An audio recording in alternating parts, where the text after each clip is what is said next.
It's Friday, January 9th, 2026, and it really looks like we're watching a revolution in real time. I'll show you what I mean here. Last night, I waited until 8 p.m. when the Shah had called for 8 p.m. Iranian time, when the Shah had called for nationwide protest to everybody to come out, and they came out. Now, I couldn't find stuff initially because the Iranian mullahs cut the internet.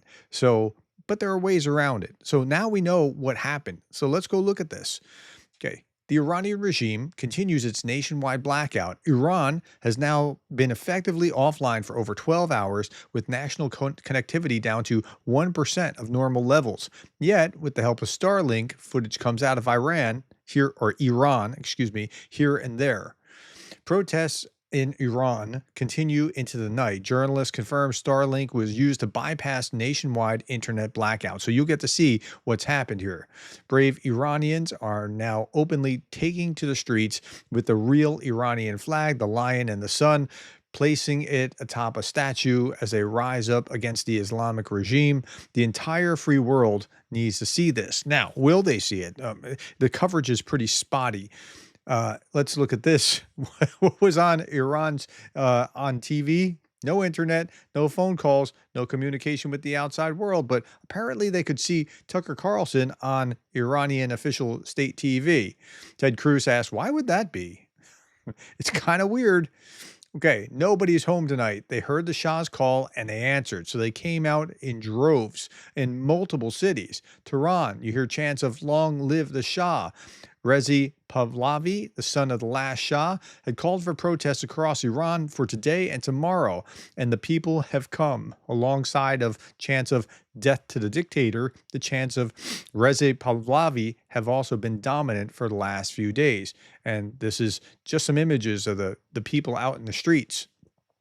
Memorial of the late Soleimani. Remember General Soleimani, who Trump hit with a missile or rocket or whatever this was back in the first Trump in the first Trump administration. In the Iranian capital of Tehran has been burnt down by protesters. They don't want anything to do with the current regime. Locals in Tehran report that late last night, the Karam Khan Zand Street area, excuse me if I mispronounce things. There's a learning curve here to Iran. Protesters set fire to the regime's fast response motorbikes as security forces tried to disperse the crowd. An attempted crackdown failed. Overnight, protesters set fire to a minibus carrying Baji members and a regime suppression unit, Sirhaz. Yep. People of Tehran are burning down regime buildings right now. The crowd is massive. So this is what's going on. After the Shah called for these protests, everyone come out, and they came out. Iranian protesters broke the gates of the Ayatollah's compound in Fars province. That matters. These compounds aren't just residences, they're power markers, walled, guarded, and untouchable. Until they aren't. With the internet still restricted, footage like this leaks out in fragments. But yeah, they're breaking through the compound. Now, the interesting thing here is Islamic theology. Whatever happens is basically the will of Allah. So isn't this also the will of Allah? Iranians are heading toward the IRGC headquarters in Tehran. That's the Iranian Revolutionary Guard Corps. This is Mashhad, the birthplace of Khamenei, the supreme leader of the Islamic Republic. That's happening in his hometown. It's everywhere. I'll show you a map of it in a moment. This is Tehran. Let this sink in. You're watching a revolution unfold live. The world's media stays deadly silent. Well, it's starting to catch some momentum. I've seen it a little bit, but not as much as it should be. This should be everywhere in the news. This should be the dominant story in the news. The Baji base in Mashhad, the part of Iran's Islamic Revolutionary Guard Corps, has been reportedly overrun by protesters. Reports do indicate that there's lots of shooting and gunfire exchanges in Tehran. Chuck Farrar, the former Navy SEAL, says catch fire ignored by the Western media. Widespread demonstrations have now spread to Tehran. It's time to call this what it is. It's a revolution by the Iranian people against the mullah's corrupt theocracy. I think that's actually what's happening here. I mean, it could be crushed, but it looks like it might overwhelm the mullahs. Masih Alinejad says this, let me correct the false information given to President Donald Trump. People are not being killed due to crowds or stampedes. He came out and said that the other day, just a day or two ago.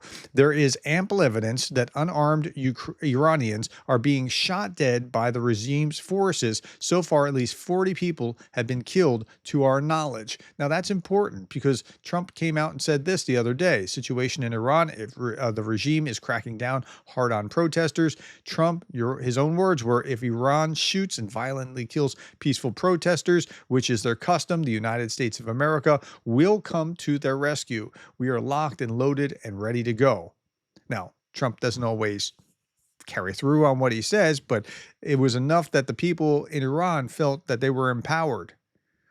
In Mashhad, Iran, protesters are chanting, this country will not be a homeland unless the mullahs are shrouded. That's the chant. Tehran is ringing with gunfire as protests hit a boiling point. Iran is going full throttle tonight. Protests exploded across more than 100 cities. Now heavy gunfire echoes through Tehran streets, packed with massive crowds.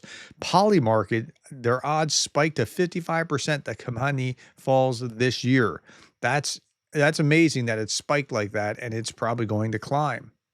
Protest activity in Iran has expanded dramatically in both rate and magnitude since January 7th, including major cities like Tehran and northwestern Iran. Protesters demonstrated in at least 156 instances and across 27 provinces on January 8th. So this is a map of just January 8th with, wow. We are now surpassing 1 million protesters in the streets of Iran tonight. Surprisingly, the largest cities, Tehran, Mashhad, are the focus tonight. They're chanting, this is the final battle. Pahlavi will return. That's the Shah's son.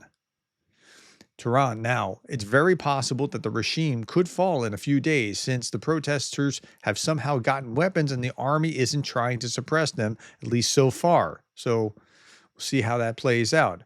What's extraordinary is this. Extraordinary to see the Iranian people rise up against one of the world's most repressive regimes in Tehran. Their courage and persistence after so much hardship and bloodshed is inspiring. It is inspiring, and it's even more inspiring when you think about this.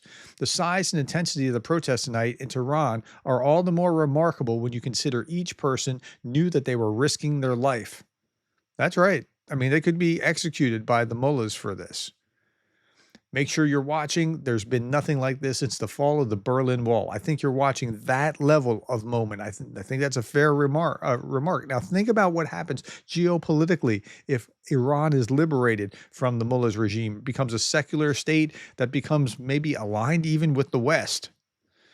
Trump has responded to the mass protests in Iran on Truth Social. Quote, over 1 million people rally. Iran's second largest city under protesters' control. Regime forces leave. Wow. So Trump's aware of what's going on there, and he has no love lost for the mullahs who have talked about assassinating him, for example. Khamenei, whose grip on power is hanging by a thread, predicted Trump's downfall. Quote, so the chief mullah is predicting that Trump's going to downfall. His downfall will happen, as usually happens with despots and global arrogance like Pharaoh, Mohammad Reza, and others like them. When they were at the peak of their arrogance, they were overthrown, and this one will be overthrown too, the Ayatollah said. Well, okay, maybe, but right now I think he needs to worry about his own condition. Have you read that the Ayatollah Khamenei now allegedly considering a plan B, moving to Russia? It's always Russia. Like, Russia's always got their hands in all the stirring the pot everywhere. The U.S. president was asked. Well, somewhere, yeah, he's looking to go someplace. Yeah, I think the Ayatollah is very likely to have to flee soon if this continues. The Lion of Iran has awakened, says Goldi Gamari.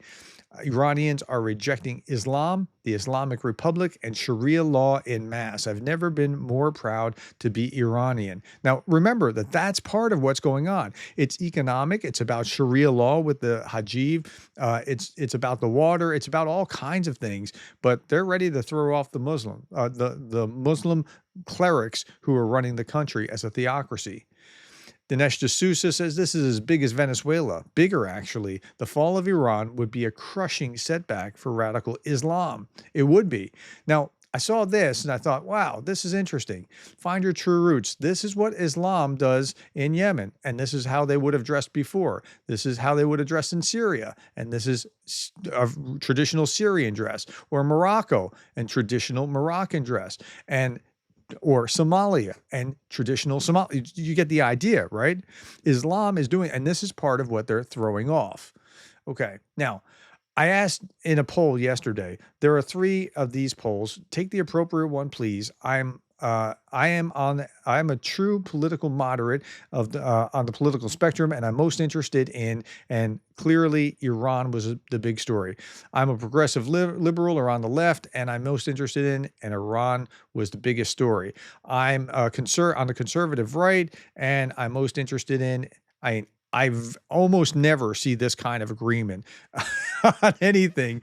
And so, yeah, Iran's taking the lion's share of this video. But I also want to touch on Greenland and Venezuela briefly.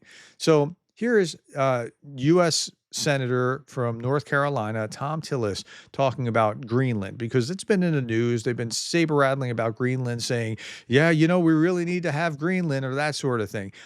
When we get to the very end, you'll understand why Trump is saying what he's saying about Greenland. But here's Tom Tillis's remarks. Mr. Miller said that the U.S. government, obviously, Greenland should be part of the U.S. That is absurd. I've got a couple of buddies that call me cranky. You know what makes me cranky? Stupid. What makes me cranky is when people don't do their homework. What makes me cranky is when we tarnish the extraordinary execution of a mission I fully support in Venezuela by turning around and making insane comments about how it is our right to have territory owned by the Kingdom of Denmark. Folks, amateur hour is over. You don't speak on behalf of this U.S. Senator or the Congress. You can say it may be the position of the President of the United States that Greenland should be a part of the United States, but it's not the position of this government, because we are a co-equal branch. That's right. And if that were to come to pass, there would be a vote on the floor to make it real. That's right. So if you're in Europe, and I know 2/3 of my audience are not from the United States. And by the way, my name is Darren Gerdes. I'm just a professor trying to provide context in the war in Ukraine and Russia, but I also talk about Iran or Greenland or Venezuela or other conflicts, Syria last year, other conflicts that spark around the world. If you want to keep yourself informed, please consider subscribing. Okay, so let's keep going here. U.S. Senate has also passed a resolution banning the president from using armed forces without Congress's consent. Now, that's the Senate, 52 senators, 47 against. Okay, so that passed the Senate, but even if it's approved, it has to go to the House of Representatives, and then it has to be signed by Trump. So that's not going to go anywhere. And so Trump has a short window where he can use armed forces, and then he has to be either done or provide them a rationale of why he's doing what he's doing within like 60 days.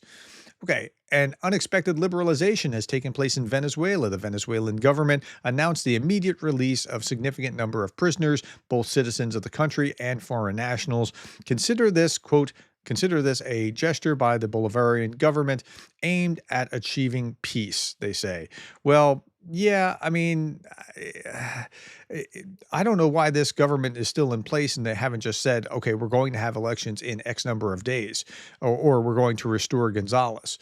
Venezuela, says Donald Trump, Venezuela is releasing large numbers of political prisoners as a sign of seeking peace. This is very important and smart gesture. The USA and Venezuela are working well together, especially as it pertains to rebuilding in a much bigger, better, and more modern form their oil and gas infrastructure.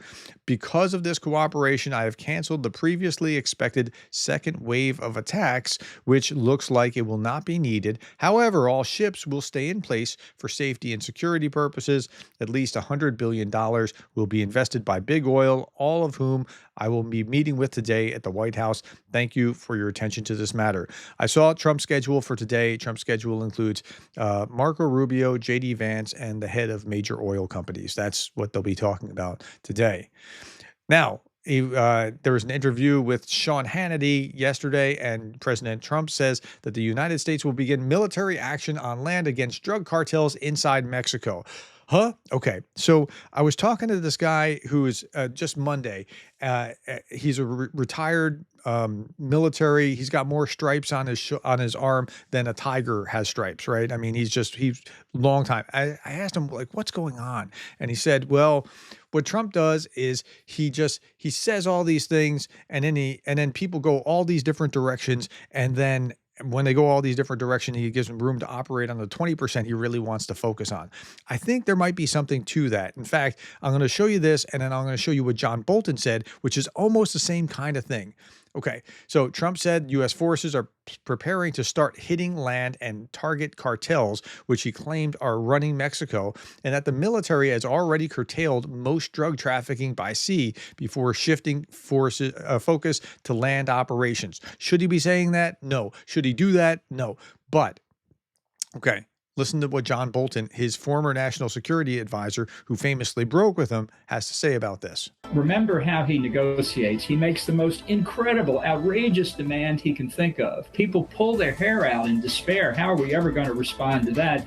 He gets 50%, 30% of what he asked for, and it's a big success. Yep. That's how Trump negotiates. So, okay, so just put your mind at ease about Greenland or Canada becoming the 51st state, or those kind of they're somewhat obnoxious comments. Let's be clear about that. If you really wanted to create a deal with Canada, going and talking to the Danish government about, hey, what can we do? Where can we set our military up there? That would be the way to go. Hey, after all, we're all NATO, right?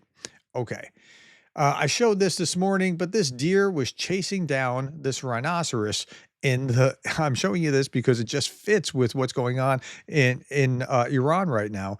This deer is chasing down a rhinoceros at a zoo in Poland. And it was just like, what? You're tiny. This guy could punch you, but nope, he's butting his head to him. Like, and the rhinoceros is not happy about it. It's not the size of the combatant. It's not the size of the opponent. It's the size of the fight inside. All right, my friends, that's all that I have for you. Tell me what you thought about this. Please consider subscribing if you're not already a subscriber. I do these every day. Thank you for the time, the likes, the shares, and the subscribes, and for being the kind of person who cares about the world we live in.